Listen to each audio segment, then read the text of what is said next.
You're going to love this! Hey guys, welcome to the November Meta Snapshot. I've clipped the podcast of Kirakonzo and I discussing the meta, as well as providing timestamps for all the different parts of the discussion. There's also a condensed article below if you want to check that out instead. I would also like to take this time to thank SzotyMAG or Hiking Emeric for the new intro and all the thumbnails he has made for me. So definitely go check out his channel below. He has some amazing videos. And yeah, hope you guys enjoy the November Meta Snapshot. We're gonna start with the top 10 ladder finishes, which is Joe finished rank 1 with Lalu.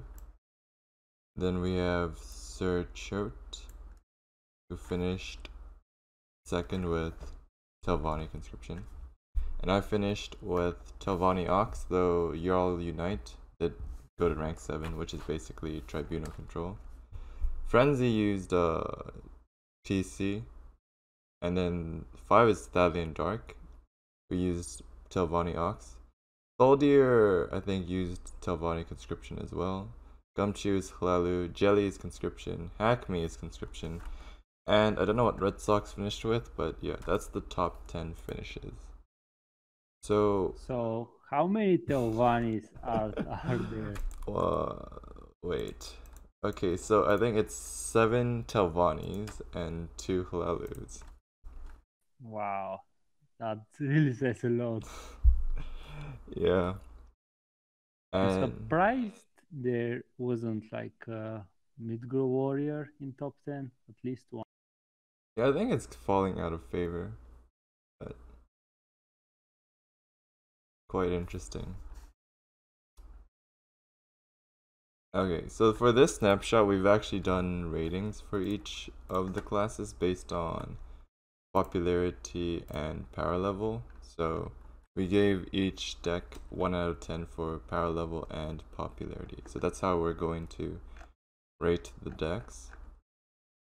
So we have some results from the community and from the other players, high level players in the community. So I think it's important to mention how are we combining power level and popularity in what percentage? oh yes, we just added the aggregate scores up and did an average. Oh, so okay, so it just averaged. Yes. So we'll look at the meta snapshot from the community. So give me a second.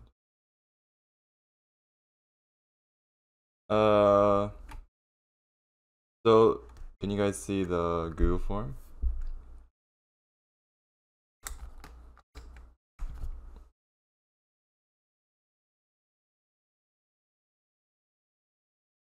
So conscription, I think everyone agrees it's extremely powerful.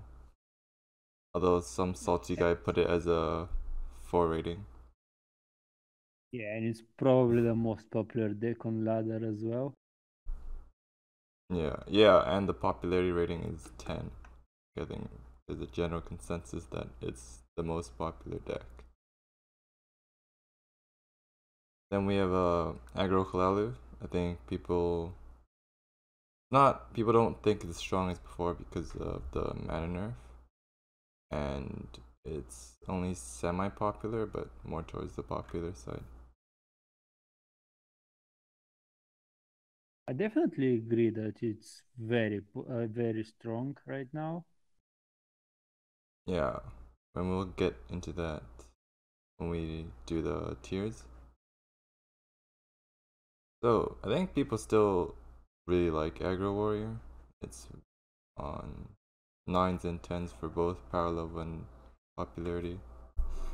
Have you seen much of it during your climb? Like especially towards the end of the ladder days, like the last few days of ladder when people start pushing, that's when you start seeing a lot of mid-grow warrior. Like right now in the middle of the month, not so much really. But you can tell that when people are try-harding, they're really pushing with aggro warrior. Yeah, definitely. Then we have Mid Dagoth. It's not as popular, but I think it's still a very solid deck, sitting at 6 to 8, averaging a 7.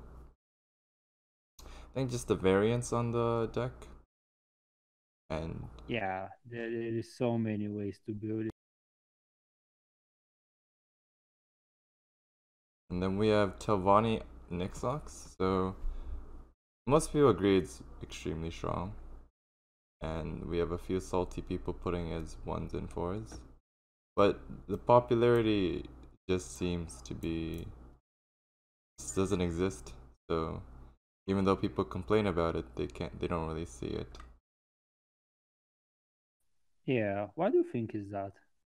I think since Telvanni conscription is the other option, they just prefer to play conscription. The combo is only 2 cards right now, but I think some people are still can't be bothered to learn the deck. Yeah, it's just so much easier to play conscription. It doesn't.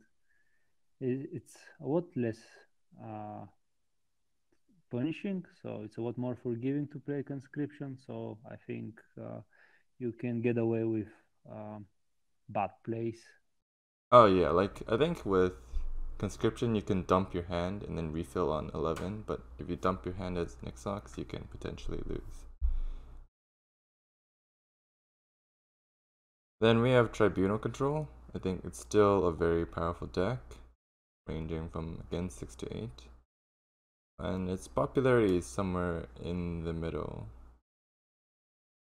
Yeah, for me, I think it's one of the most popular decks I play against. Uh, Probably up there with Teovani Conscription. I probably face those two the most. Yeah, I think Tavani is quite Tribunal is really quite popular on ladder. Especially with the new cards, the Piercing Twilight. There's a lot of graveyard hate with this deck. Alright, then we have Mid Battle Mage. I think people think it's still a very solid deck, it's just really not popular on ladder. Like, I have not seen it, like, it's not a common ladder I see. Yeah, I tried to play it, and I tried different builds as well. It doesn't feel as powerful as before, at least for me. So maybe people still perceive it to be powerful, but for me, it's not as much as before. Yeah, I think it just goes in and out the meta, and right now it's just out of the meta. Alright, then we have Ramp Warrior with the new sword. I don't think it's a very strong deck, and yeah, it's around the 6 and 7 range. But it's quite popular, or like semi-popular, due to it being a new deck and people liking greed on ladder. Yeah, I think it's fairly popular because of experimenting. I don't think it will last much though. It just doesn't seem to be there in power level. Yeah, I think it reminds me of when Rage first got out and people were trying Batman Rage or Defiler Rage, but eventually it doesn't have enough tools yet, although it's somewhat getting there. Then we have Aggro Crusader. It's it's alright. It's like somewhere. It's still a powerful deck with the assaults and tokeny strategy, and its popularity is in the middle because I think it's quite a cheap deck, and well, still being very powerful.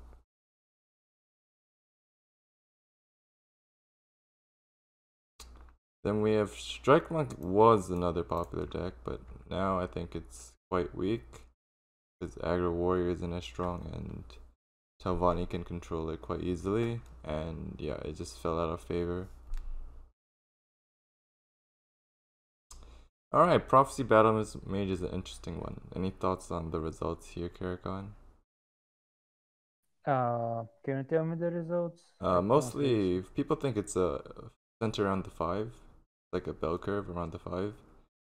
And the, Of both popularity and yeah, both popularity and power level. okay. Well, I I don't think it's very good. I definitely don't see it very often. I see it every once in a while. Uh, but I don't really struggle to beat it, and I cannot imagine it being good against what's meta right now. Yeah, I think So if I was to rate it, I would rate it lower than a 5. So for me, for 5, it would be something like 50% win rate, and I think like a really good player maybe can get 50% win rate with Prophecy Battle Mage, but not the average player. it's mostly because it's a cheap deck and people see it lower on ladder, so that's why it's this way. Then we have tokens. I think tokens is still decently powerful. I think it's actually quite good in the meta, but most people think it's not as strong as before, hovering around the 6 range. And the popularity is between like 3 and 5. I just really don't see tokens anymore. Yeah, I don't remember the last time I played against tokens. Oh, and then we have Mid Sorcerer. People still really enjoy this deck, I think. It's hovering around 7 power level, and I think Moose gives it the card draw needed. What do you think about Moose and Mid Sorcerer?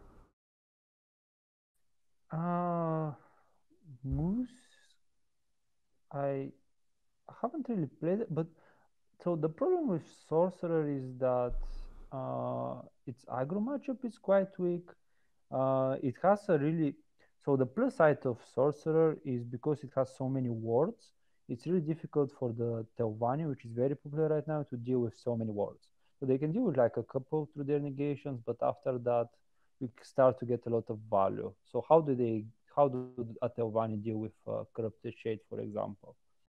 However, the problem with Sorcerer, I think, is matchups like Midrange Warrior or Hlavu, like, and I just don't see the Moose doing much against that.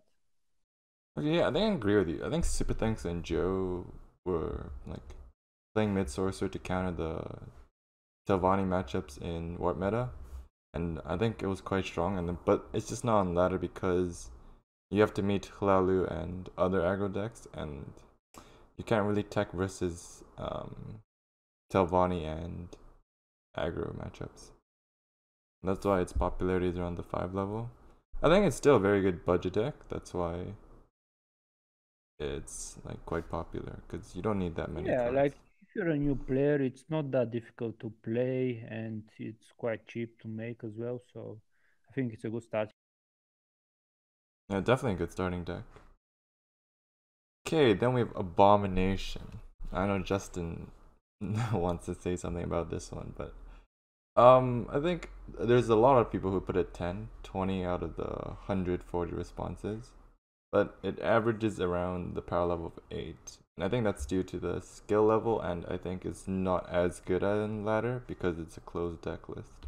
You can't take as many risks with Disciple or Thieves Guild Fence. And its popularity rating is around a 1. So, any thoughts on that, Karakon? Uh, Sounds about right. To be honest, I don't face it that often. I know you played, but I don't face it very often. In terms of power level, like it's very polarizing. So it has really good matchups and really bad matchups. Actually, I think So with the new it's cards, it's actually a lot better. Like, the new cards did give it a lot of power. You can cycle the deck even without Disciple at this point. yes, but cycling doesn't really help you against Hlavu or Midgro Warrior. Ah, yes. Although I So think the that Midgro Warrior is not that bad.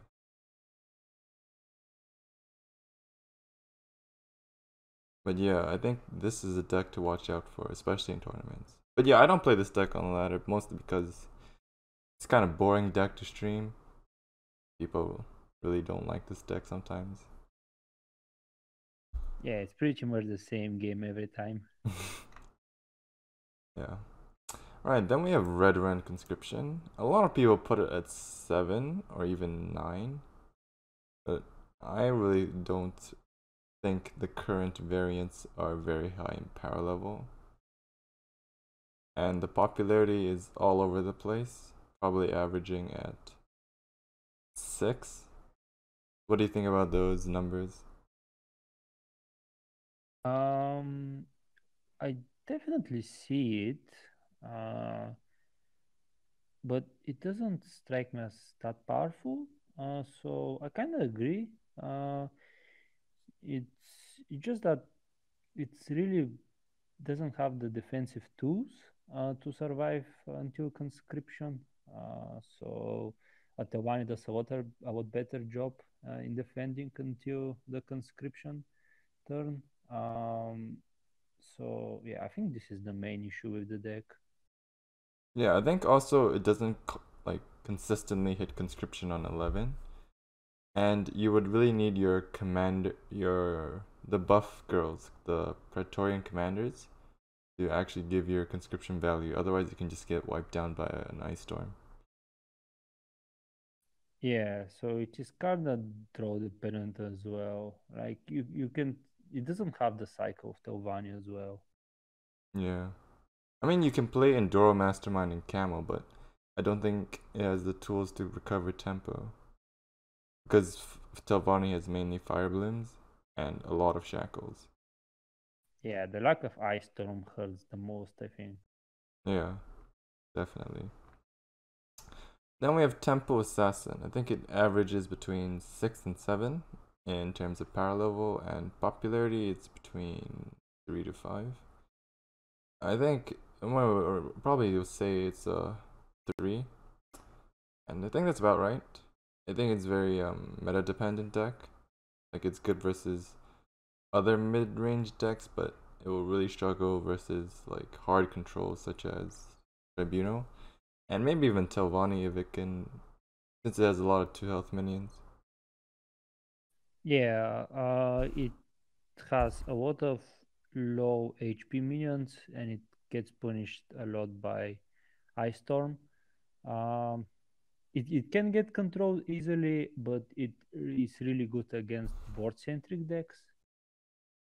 Yeah, it's very good versus board centric decks. Although guards is somewhat of a problem, I think. Like just big guards. Alright, then we have another new deck. So Frenzy's streamed this deck. It's the mid archer with the Torvo Extortionist. I've seen it done some pretty crazy things, and people have put it at a 6 or 7, mostly a 7, and the popularity ranking is 5. Have you seen this deck, Karakon? I think I've played against it a couple of times. At least I played against an archer that played the Toro execution. I don't know if it was the same one as Frenzy was. I think I didn't particularly struggle with beating it. So that's all I can say. I haven't played against it that much, and I haven't watched Frenzy stream. So Yeah, uh, I think cannot really comment on the deck. I think mid archer is just lacking in terms of power compared to the other decks, and but the Torvoix, like if the card sticks, then it will win. But that depends on it drawing on turn 5 uh or allowing it to slay minions. Yeah, the problem is that it gets countered by a lot on uh, what's in the meta right now. So Atelvani would just shackle it. Uh, Tribuna would just remove it. And the aggro decks like Hlau and Midrange Warrior. So those are like the most popular decks for me. Those are just outraced before the Turbo Executioner is a factor. Um, it's a bit too slow against like mid-range warrior, so it's just in a tough spot. So I think it's a good card, but it's just because mid-range is in a tough spot right now, so it just doesn't have. It's not the best for this meta. Yeah, mid range still struggles a lot. Like I couldn't fit Moose in any mid range deck. It seems you have to go really under like the conscription, or you have to beat go greedy and beat it that way. Just normal mid range feels very underpowered at the moment. And yeah, that's the community results for the snapshot. And thank you guys who took your time to fill this out. I really enjoyed looking at some of these ratings. So how many people filled it in? 163, which is really quite nice. Okay, that's more than I imagined. Are there any decks that um, we can talk about that are not in the Um, uh, Coming to mind, I suppose, I think Dreamers. Aine's been experimenting with it, and I've saw a lot of it during the Warp Meta, the Dreamer Moose. so in what class would that? Aine's playing in Scouts, but like, there's one guy who brought three Dreamers, I think, in Mage, and it's like mostly, it's like mono neutral plus a few cards. Okay, so what are your thoughts on that deck? I think Dreamers is very powerful. I think it always has been quite powerful. Just lacks something, and I think Moose might do it. Or, yeah. I think what it mostly lacks is a way um, to come back on board. So if your opponent starts taking value trades, then you don't really have a good way to punish that, and you get really behind.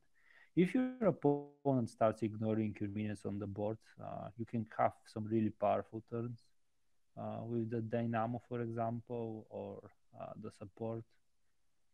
I think that's the main problem. Like, because neutral lacks like tools like silence, like you can just get bricked by an engine or something. But like once it has board and like halls comes down, then it's like unstoppable.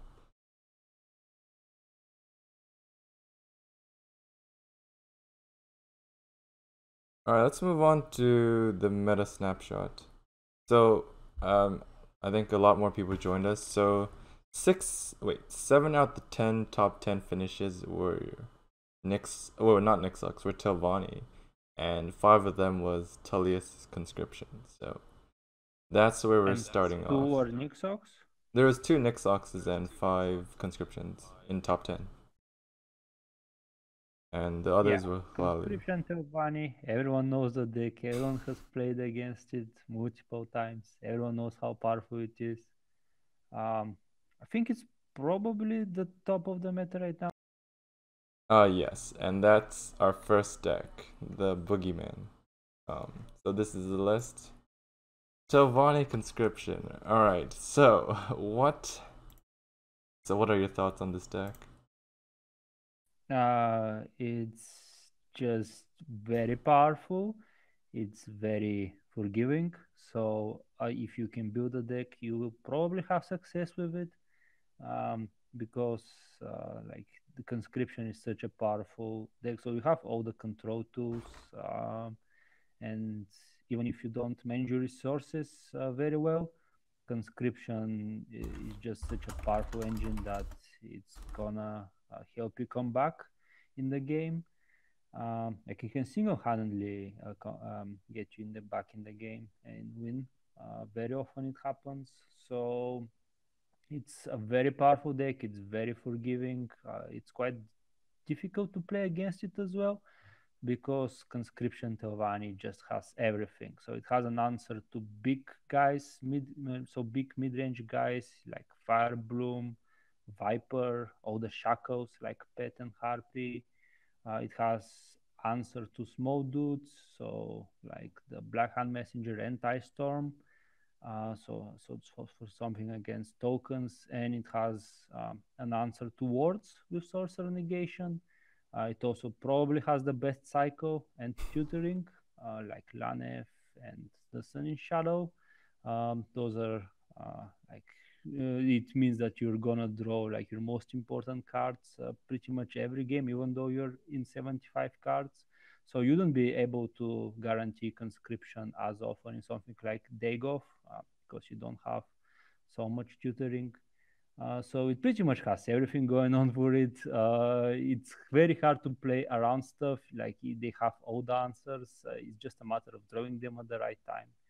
So yeah, it's definitely, if you want to have success, start playing this right now.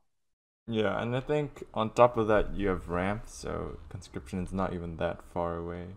And you can always bridge it with Ice Storm and Necromancer, which other conscription decks might struggle between turns like 7 to 11, where they might run out of cards.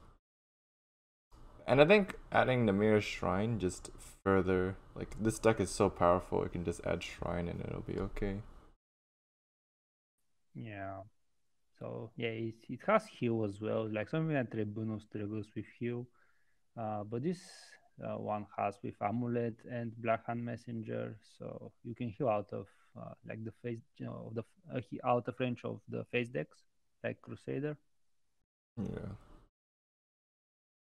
I don't think we need to talk too much about this deck. Any counters to this deck? Potentially, like, I feel like it has no really bad matchups.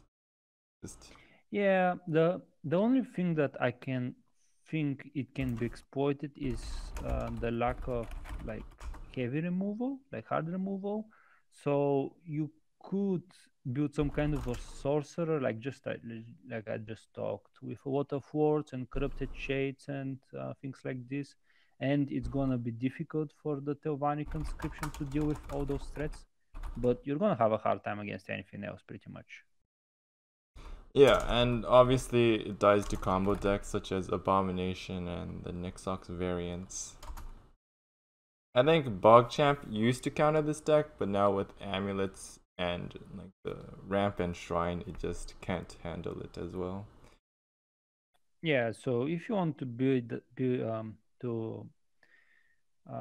this deck, probably like I think probably the best answer is the other Telvanni, Nixox Telvanni, to be honest. Yeah, I think Nyx is quite a good answer. Well, but Nyx is, I think, the most powerful deck. Just you don't want to learn it. Yeah. It's okay. Yeah, just the OTK decks will might be able to beat this list. And yeah. Oh, and Ramp Warrior has an okay matchup if you can draw like Vigilant Giant Rage or Pure Blood Rage.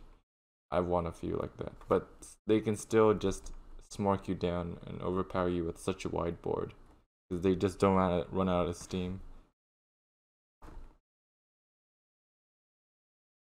Yeah, so I think everyone knows about this deck, and especially Reddit.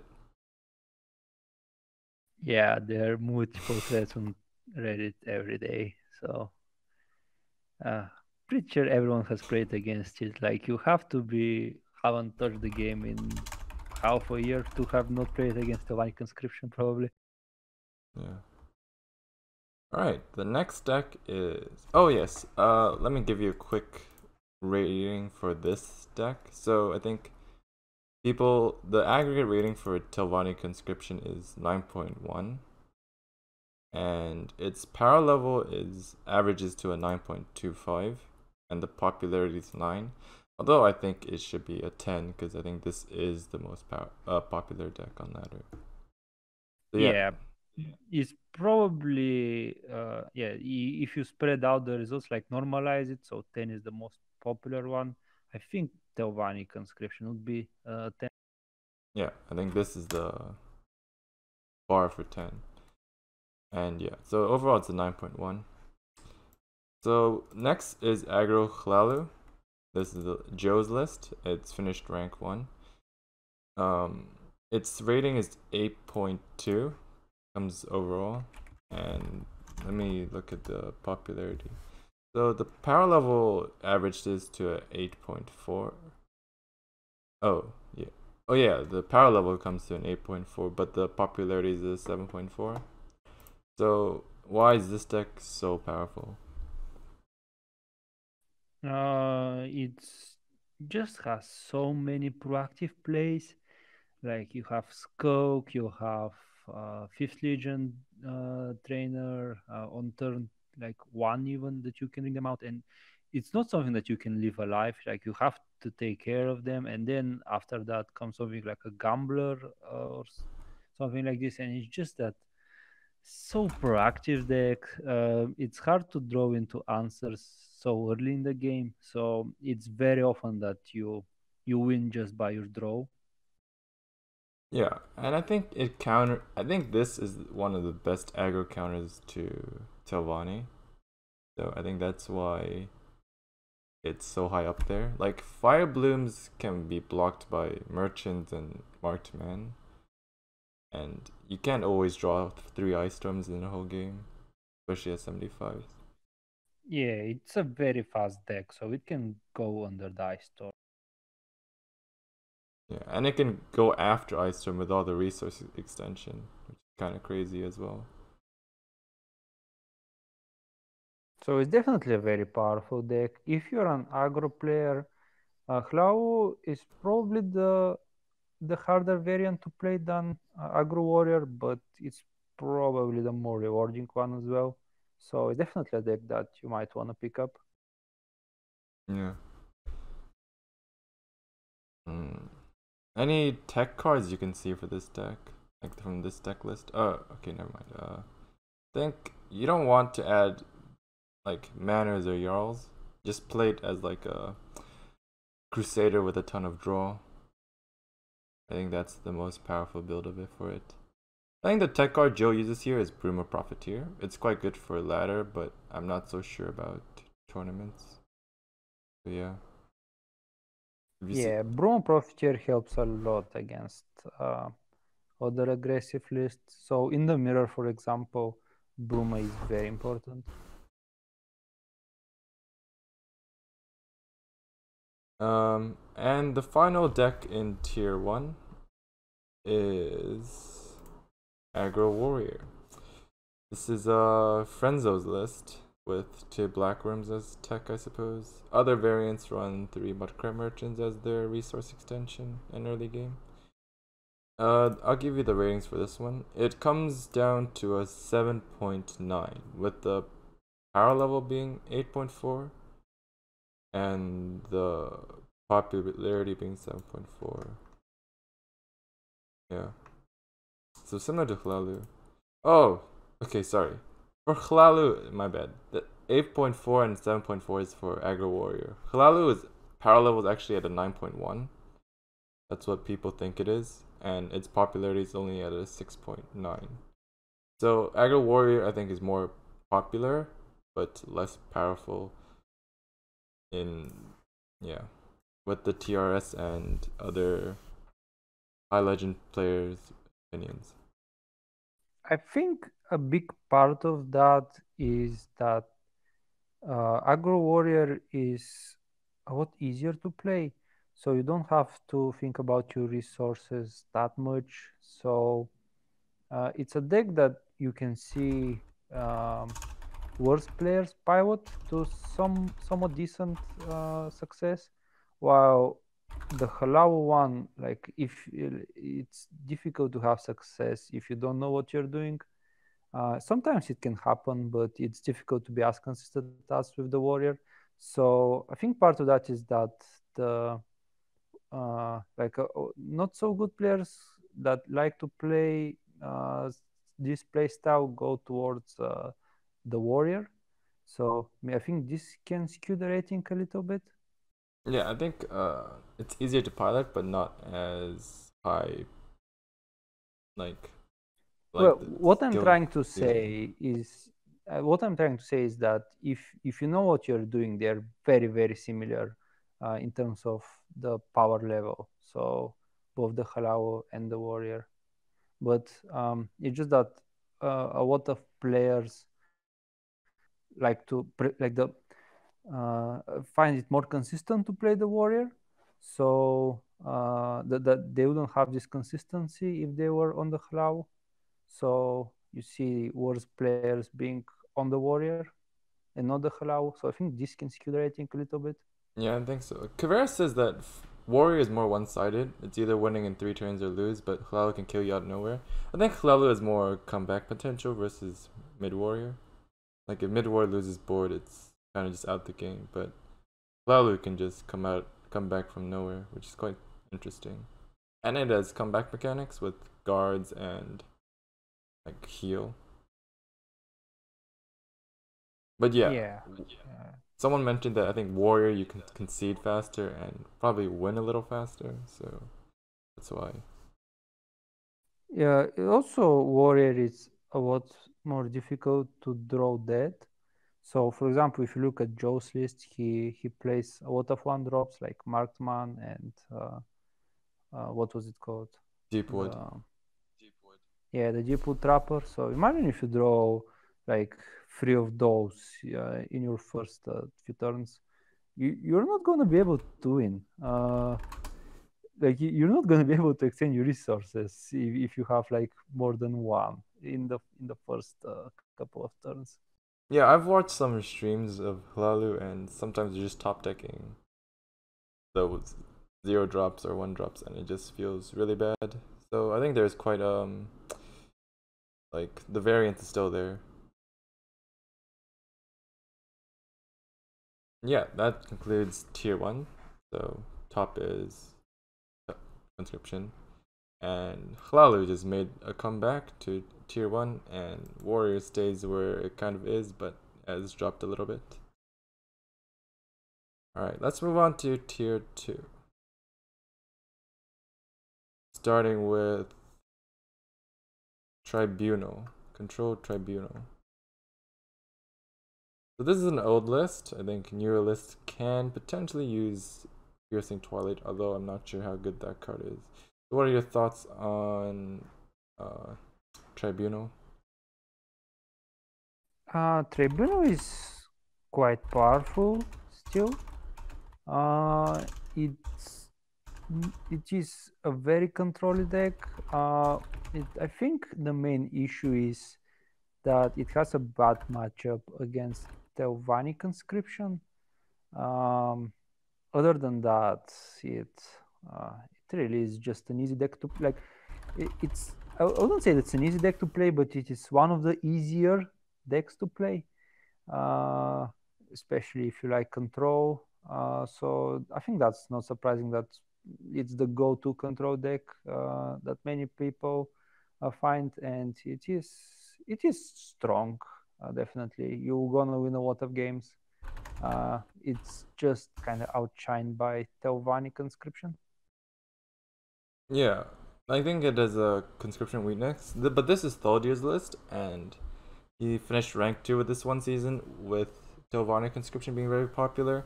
I think the main reason is that it has Pathmage shenanigans. So it kind of plays like Nixox, where it can spam the board with four fours. With Pathmage doppel into Iron, or like just a lot of Pathmages. So it can have, like, I've played against it and it can have like insane tempo draws, but I think overall Conscription should beat this deck if it's careful.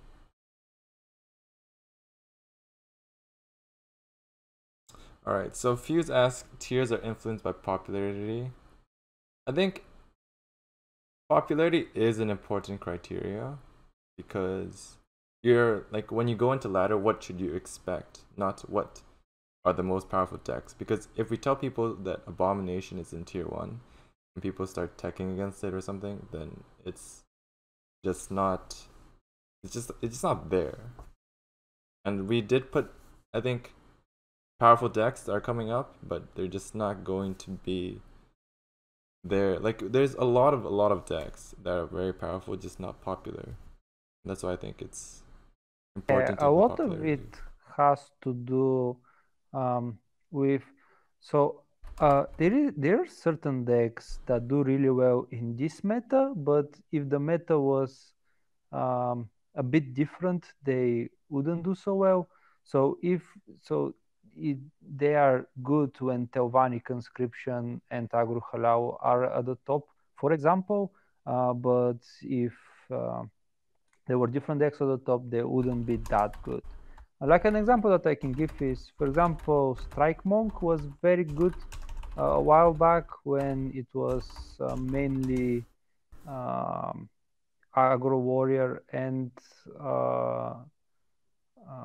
Nixox on the ladder, I think. Oh no, it was Scout. It was Scout Oh and yes. Agro Warrior. Yes, and Strike Monk was really good against those two decks.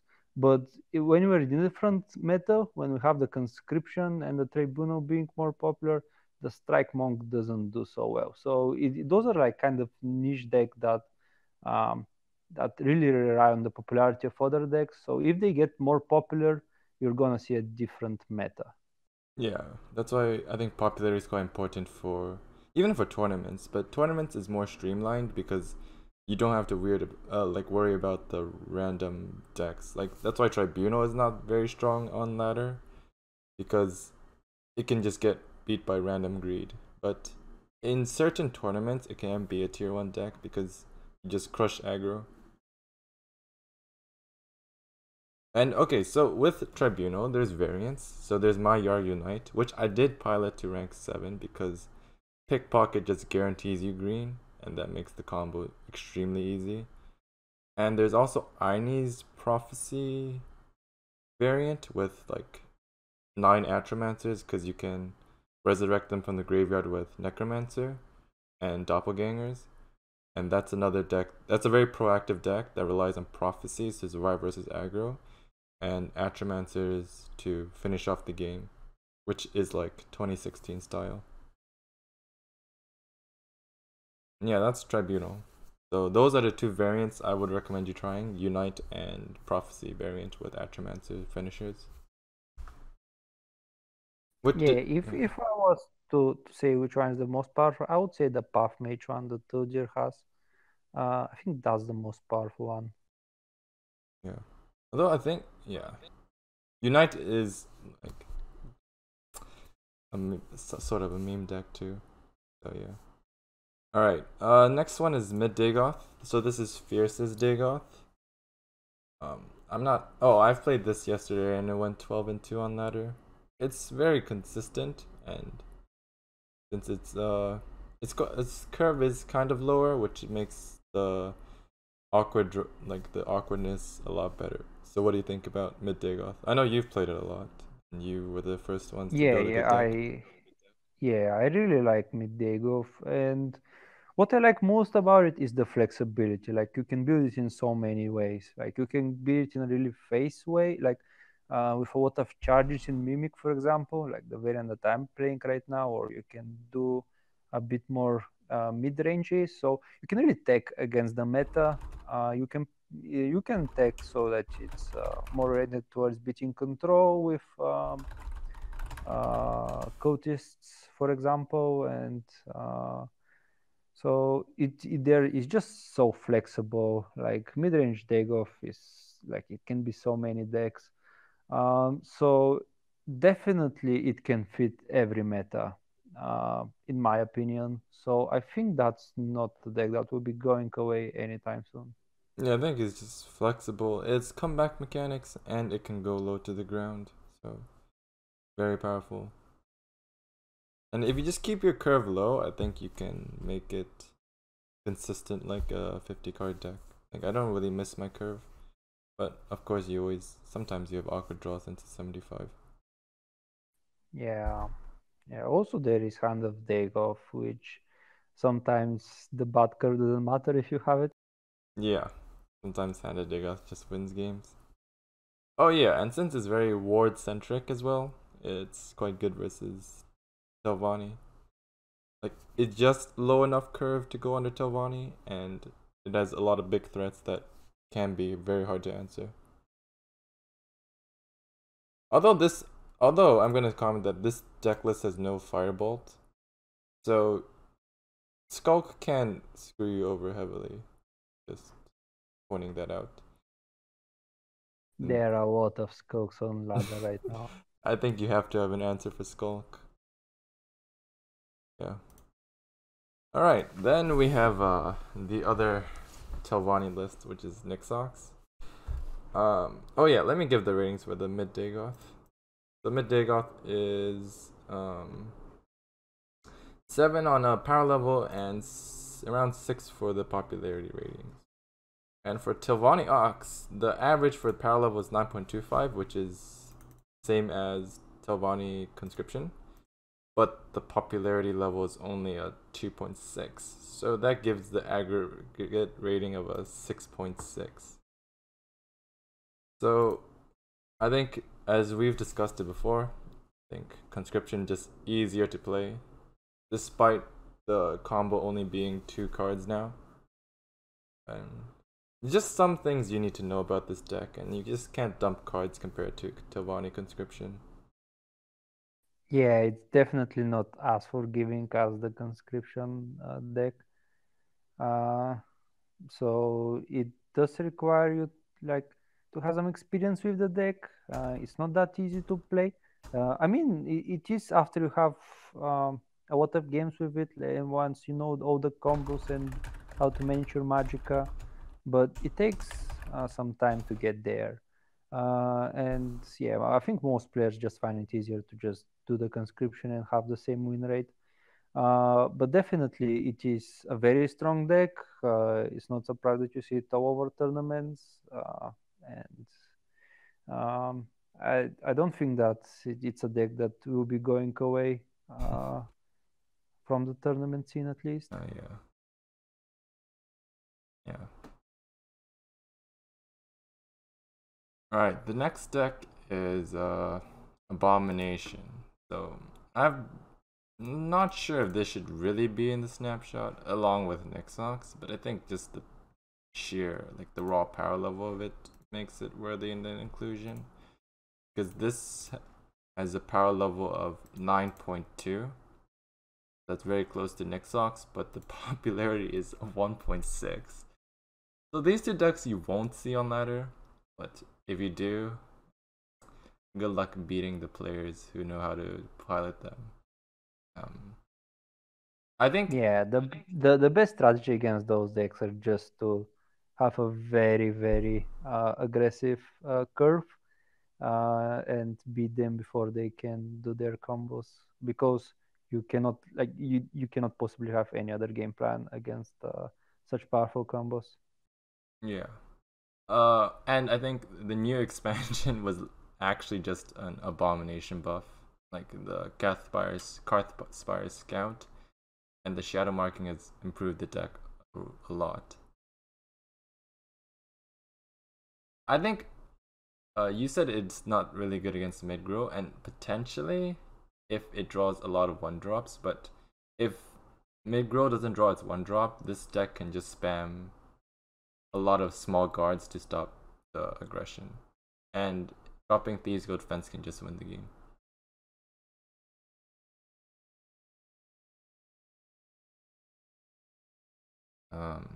Alright, we'll move on to the last deck in tier 2, which is Aggro Crusader. This is Pasta's list. He's very good with this deck. I don't really play Aggro Crusader, so what are your thoughts on Aggro Crusader? This is tops up at 5 and like tops up at Fervor with Cultist, Berserker, and Merchant. Yeah, I really like Aggro Crusader. I think it's kind of like Lau. So you're gonna see mostly the same cards that you see in a Halau, but without the green. I think it plays out quite similarly as well. It's very aggressive. It has charges. It's gonna hit face really hard, and it's gonna be looking at winning games very soon. Like not going to turn 11 for Conscription, for example. So it's a strong deck. I think it's not very popular. I it, I don't think I see it very often on ladder. So I think this is the main issue with it, that it's hard to judge it when you don't see it that often. But in terms of power level, I think it has the potential to be up there. Yeah, I think it's like I've seen Pasta pilot this list and it's super scary. Like you spam wide, you play Cultist to deny the storm, and then you just finish with the raiding parties and all the burst. And in the ratings, Crusader power level is a 7.2, and wait, it's a 7, and the popularity is a 4.4, giving it a overall rating of 6.1. So yeah.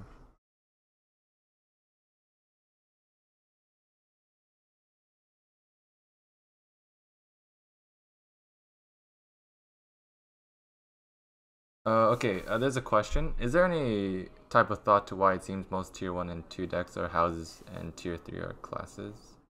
I think, yeah, so why is there so many houses that are tier 1? I think it's just because of the power level. Houses give decks much higher power level ceiling, and you can mitigate the consistency with a lot of cycle. Yeah, it seems like the drawback of 75, it's not as much of a drawback if you have a really polished list.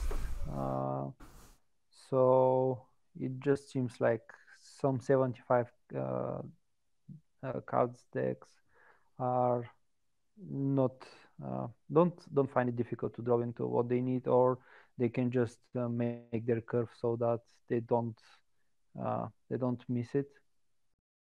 Yeah. Alright, we should move along. Tier 3, starting with Mid Sorcerer. The ratings for this is 7.25 on a power level scale and a 4.4 for a popularity scale, giving it overall rating of 6.1. I don't really play Mid Sorcerer, but I think Moose is a quite an excellent addition to Sorcerer, as we've talked about before. But yeah, I think we've mentioned that it has aggro weakness, but it does very well versus Telvanni. Yeah, the problem is that it's always had an aggro weakness. Um, it's not something that came up recently. So historically, it's always had it. Yeah. Someone asked for the mid Dagoth ratings. Mid Dagoth is 7.2 and 5.9, giving it a 6.6. Alright, the next deck in tier 2 is. Oh! Ramp Warrior. Alright, so this is another use of the new cards, which is Soda the Infernal. It just helps a lot with the lethal synergies, so it's more like Archer in terms of removal. And yeah, but the 2 drops are just not good enough. Like other than Barstock and Alvalathi, it lacks 2 drops to control the board. But And the problem is with Barrowstalker and Alveolati is that they're good on turn 1, 2, and 3, and they get progressively worse. I think Alvalathi's still good with the Rage. Like you can swap the Windkeep out for a Dragon Tail. Decent with Rage. But yeah, the 2 drops are just no good later game like you want. Actually, Barstock is not good late. Is quite good late game just to stall. You think? Um, it's not a good late game, but it's good for stabilize. So if you're quite behind and really want a guard or a way to heal, like it can help you with that. But it's not something that you want to be top decking late. Top decking late. I don't think. Yeah. I think this deck is just very draw dependent. And it dies to wards. Like, if Venom Tongue sticks, you usually win the game. If Venom Tongue dies, you lose the game. I think that's my experience with this deck. But I think Pure Blood Rage is just so fun. Like, having a 16/16 breakthrough rage. Yeah. It cycles very well, and I've beaten tribunals who run cast and memory wraiths with this deck. So it's very powerful versus those decks. And potentially Telvanni Conscription, but even that's a hard matchup if you don't draw your cycle and ramp. So I think it's like middle of tier 3 potentially. Its overall rating was a 5.9. Its power level is a 5.5, and the popularity ratings is 6.5. I think it's just a very fun deck, just not extremely powerful. Yeah, I agree. Alright, the next deck is Tokens. This is a token mage list, courtesy of Dukemo in chat. Well, in general, we put tokens. So the category for this is yellow tokens, but this is a sample deck list of token mage. Tokens power level is a 7, but the popularity is a 4. So the overall rating is a 5.9. So, what are your thoughts on tokens? I think tokens are so the way to beat tokens is usually Ice Storm, and there is a lot of Ice Storm on ladder right now. I think this is the main issue. Um, so the in, otherwise, like they just don't have a good way to play around Ice Storm. So they don't have a good way to extend their resources because they want the low curve. They don't want to be playing expensive cards like the Moose. Um, so yeah, I think this is the main issue. There's just too many Ice Storms on ladder right now. Yeah, that's why I think Agri Crusader is okay, because you have Cultist and somewhat resource extension. And then on top, so if you one up that, it's Hlalu, so Crusader with green, and that way you can go past Ice Storm. Or completely go under it. Yeah. Alright, the next tier, the next deck list is, Frenzo Archer. So using the new Torvo Extortionist. Its curve is very high because it wants to use the excess magicka that you generate from Extortionist. That's why the top end is quite heavy. I think it's a very fun deck, but like Ramp Warrior, it lacks something and it needs something to stick on board. Otherwise, it does not work. And I think Archer in general is just slightly weaker in the early game. Like Frenzy says that you use this like play like lethal Archer to control the early game, but yeah, it only has Fighters Guild and Thieves Guild as its 2-drops. So any thoughts on Archer or like Archer in general in like mid range or Uh, control? so yeah, so Archer is also a deck that gets really punished by Ice Storm. I feel like uh, it's kind of draw dependent as well. Um, so I just think that Clow seems to be doing its job better. So it has the same covers, but it just seems to be more consistent, even though it's 75 cards. I don't know how does that work, but um, I just I just tried to make Archer work, and I tried Hello to make work. It's just so much easier with Hello. Yeah, I think Paulo combines the best of Archer and Crusader, and that's just the best right now.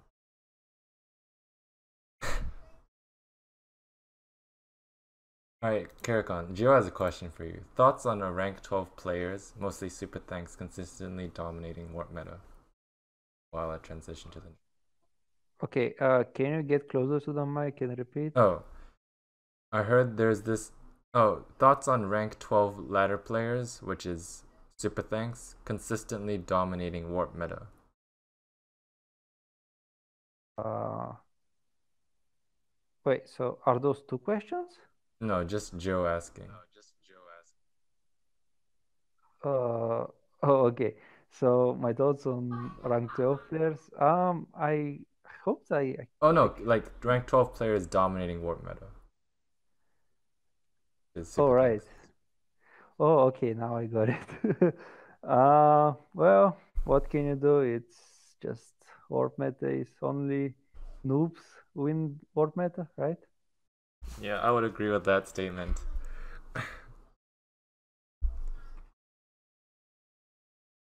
Alright. Mid BM. Oh yeah, this how mid BM has fallen. So mid battle mage, its power level is 7.4 and its popularity is a 2.6. I think on ladder is just really poor because it's a flexible deck, but if you don't know what you're up against, it's really hard to determine your game strategy. Yeah, like I just cannot have the same win rate as before, uh, and it's it really struggles. Um, it's just it used to be able to grind out control decks, and right now it's just not possible with conscription. So, like for example, against something like Tribunal, you used to be able to grind them out, um, like a while back when it was tier one deck. But right now the control deck just have such powerful tools that you can no longer grind them out. So also the fast deck seems to be a lot faster. So I think it's just struggles with all its matchups a bit more. Uh, not that much, but a bit more, and it really shows like when you have the overall. Yeah, I think just sometimes you don't draw proactively and you just die versus control. And against, yeah, I think it's still a good deck versus aggro, but it doesn't consistently beat aggro warrior with the catapults if you miss your 2-drop or the Hlelu list. And yeah, so that's tier 3.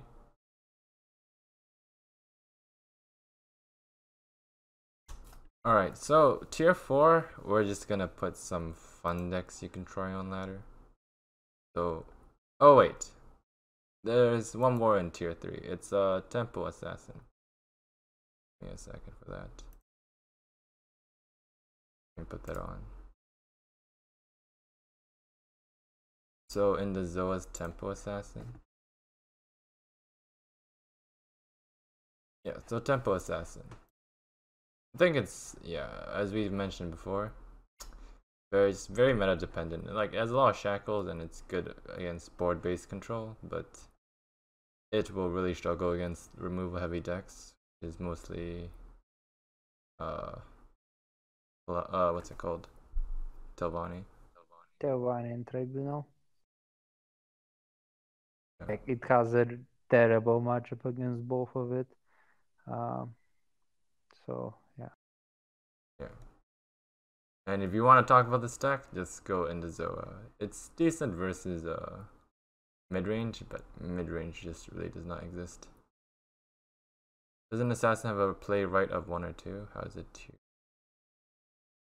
It's tier 4, but I think the other decks in tier 4 are more memey. Well, not more memey, but just more experimental, whereas this is more of an established deck list. So tier 4 is just going to be decks you can try on ladder. I think the only one we have right now is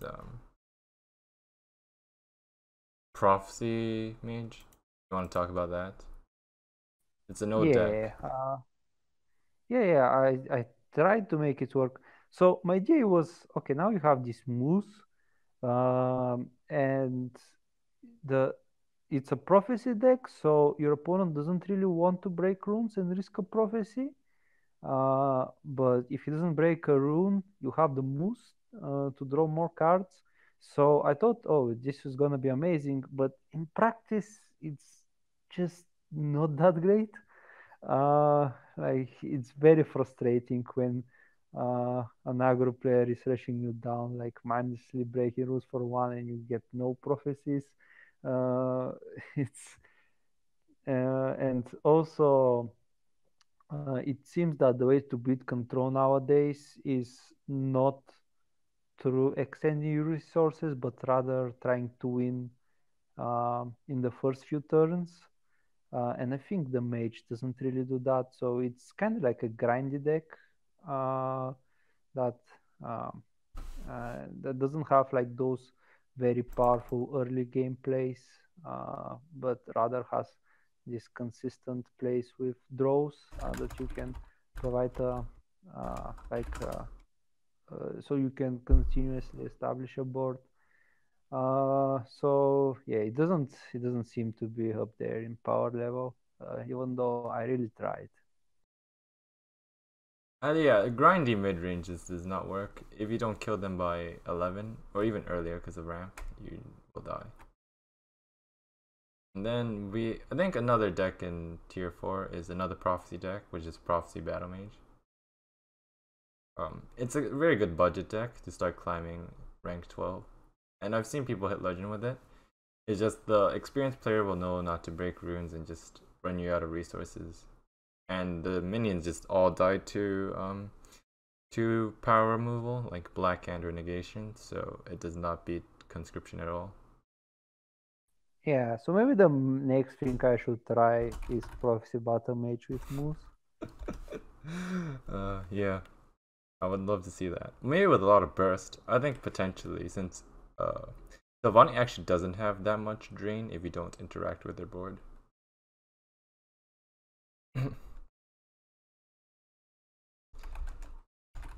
And that's pretty much it for this month's meta snapshot. So what do you think about FrostySpark's influence on the meta?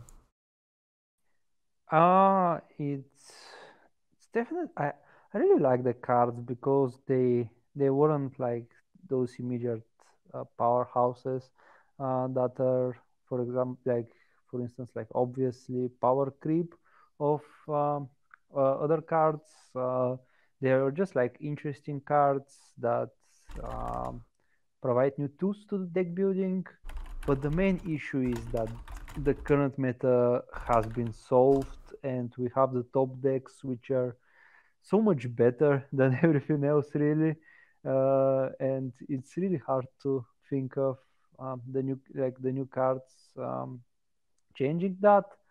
So I think it's an interesting expansion, but it just came a bit late. So I think if it was coupled with a couple of nerfs, it would have been really like an amazing expansion, but it just didn't manage to influence the meta. Yeah, I think that's the case. Just it's a lot of decks that help archetypes. Well, I mean Abomination, I think it's power level. It's one of the highest right now due to the expansion. But I think there's a lot of interesting mechanics. Just at the moment is lacking a little bit. So yeah, I think with Isles, a lot of these cards might be playable. Like Ambusher, you can put it's maybe like there's like token generators on the opponent's board, and you can potentially use that somehow. And I mean, like there's Piercing Twilight. It's a pretty good control tool if you need it, but I feel like people add that on top of Greed for the control mirror matchup. Yeah, all the cards are interesting. Like I think all the cards are quite well designed. Uh, it's just that they don't do a good job at addressing the current meta. But I don't think like any cards would, as well as just a couple of. You cut off. Oh, sorry. So I said that the FrostySpark expansion didn't so it didn't do its job at addressing the current meta. But to be fair, I don't think that any cards could do that unless they're really power crept, and that's not ideal. So I think if I was in charge of that, I would just do a couple of nerfs. But yeah. Alright, so I think that concludes Meta Snapshot.